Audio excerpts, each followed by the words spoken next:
Thanks for joining us on our streaming service for your First Alert Avalanche Forecast. I'm your First Alert meteorologist, Callie Zanandri. And joining me now is Brian Lazar from the Colorado Avalanche Information Center. Hey, Brian. Hi, how you doing, Callie? Good. Well, Brian, despite a really dry winter, it doesn't mean conditions are safe in the backcountry. No, it's somewhat counterintuitive, right? So people think like a lack of snow might mean safer avalanche conditions, and this year it's not that case at all. And oftentimes really consistent deep snowpacks do lead to safer avalanche conditions. The problem with this year is we've had some storms here or there, but they're interrupted by these long dry spells. And anytime we get dry spells in Colorado and there's snow on the ground, we develop weak layers. And this year they've been particularly fragile. And so that has led to some pretty dangerous avalanche conditions. And what we saw essentially last week was, a little bit of snow, which led to, a big uptick in avalanche danger and avalanche hazard. And we saw some avalanche warnings even and widespread considerable avalanche danger across the state.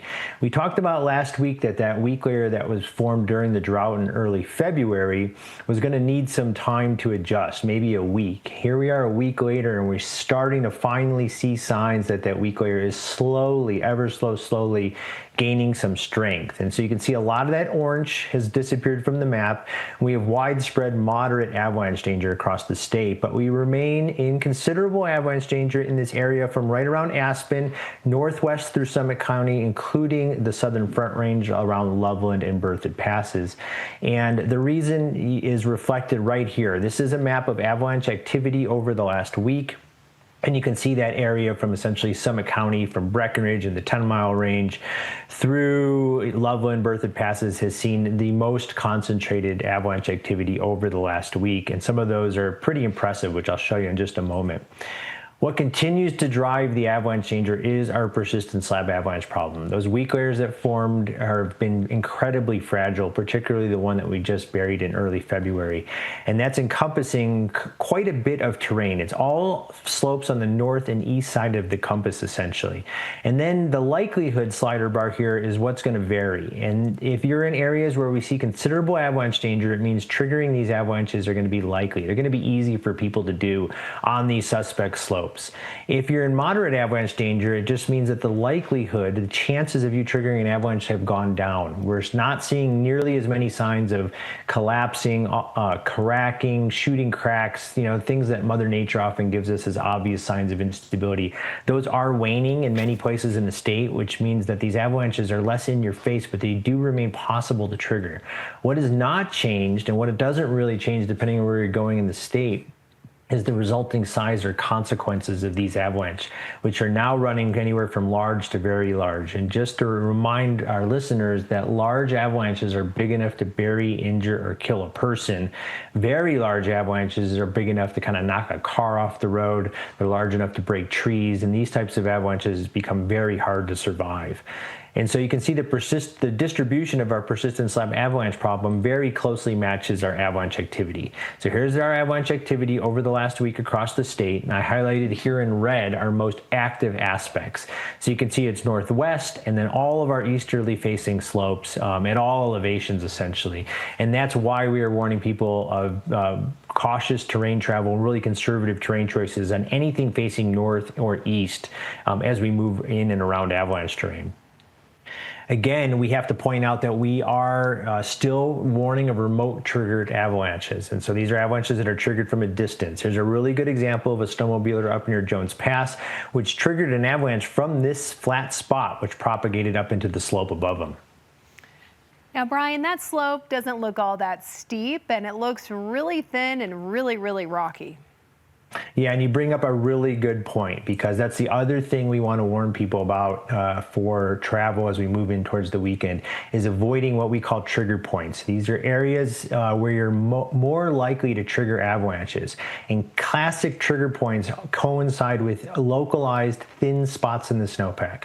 So anytime you can identify, usually visually, just where you might see thin spots, that's where you're more likely to trigger an avalanche. In this case, very windswept, rocky terrain. And if we can avoid those trigger points, you can greatly reduce your chances of triggering an avalanche. Again, these avalanches are breaking anywhere from 2 to 4 feet deep on that February drought layer.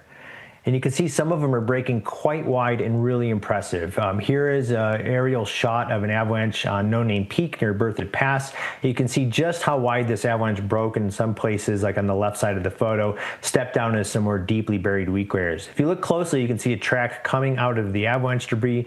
So although we don't know exactly what happened here, this certainly looks like yet another close call. And we do want to point out that just over the last week, we've had 7 documented incidents where people came into contact with moving avalanche debris involving 8 people. And unfortunately, this did not result in any serious injury or worse. Here's an example of just the consequences of these avalanches in the southern Gore Range, where a person triggered this avalanche from above. Again, look at how thin the snowpack is with all these localized shallow rocky spots. Again, here's a snowmobile triggered avalanche. 4 of those incidents that I just mentioned involved snowmobilers over the last week. This is out on the Grand Mesa. Again, triggered remotely. You can see the snowmobile tracks playing around in this really low angle terrain, but pulled out this steep slope overhead. So we do need to be very cognizant of steeper slopes above where we're traveling. And then here's an example of some pretty impressive avalanches right outside of Silverton in the San Juan Mountains. These ran naturally. You can see the one on the right ran first, and that sympathetically pulled out the second avalanche. And you can see as this debris gets going, if you can just envision being caught up in this avalanche debris, avalanches of these sizes are really hard to survive. Again, I want to point out that these are releasing in really thin windswept areas. Obviously, all this wind-scoured terrain across the ridgeline means that we've got thinner snowpack areas on these suspect slopes, and if we can really make a concerted effort to avoid these thinner snowpack areas, you can really reduce your chance of triggering an avalanche. Now, Brian, more snow is on the way for the weekend. We are talking a foot of snow in some mountain locations, but the new snow is also expected to drive up avalanche danger. Yeah, again, you know, it's really good to see the snowfall, but like these weak layers have really demonstrated that they should be treated guilty until proven innocent. Anytime we test these weak layers, they fail, and this is going to be no different. You can see we have a widespread 4 to 8 inches expected starting on Thursday night and lasting into late Friday. If we see the upper end of these forecast totals, we're going to see these weak layers fail yet again. They just have not held up to any test we've thrown their way. So you're going to expect to see rising avalanche danger, more areas of considerable avalanche danger, and some wind slab avalanches stacked on top of our persistent slab avalanche problem as we move into the weekend.